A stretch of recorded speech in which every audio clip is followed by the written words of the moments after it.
আজ ১৭ এপ্রিল ঐতিহাসিক মুজিবনগর দিবস। বাংলাদেশে প্রথম সরকার শপথ নেয় এই দিন।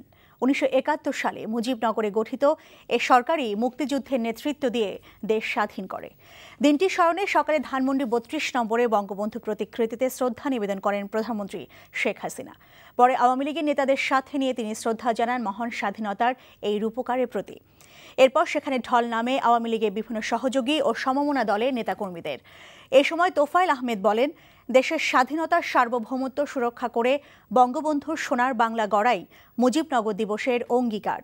যুক্তরাষ্ট্র দেশের মানবাধিকার পরিস্থিতি নিয়ে উদ্বেগ জানানোয় এর কড়া সমালোচনা করে তোফায়েল আহমেদ বলেন, যারা আন্দোলনের নামে মানুষকে হত্যা করল তাদের নিয়ে ওই রিপোর্টে কোনো কথা নেই। কোন দেশ মুক্তিযুদ্ধ চলাকালীন সময়ও আমাদের বিরোধিতা করেছিল। পৃথিবীর বড় দেশ আমাদের বিরোধিতা করেছিল। আজকে বাংলাদেশের অগ্রযাত্রাকে তারা মেনে নিতে পারছে না। যারা একদিন তুচ্ছ তাচ্ছিল্য করে বলেছিল তলাবিহীন ঝুড়ি, আজকে তারাই বলে বিস্ময়কর উত্থানে বাংলাদেশে।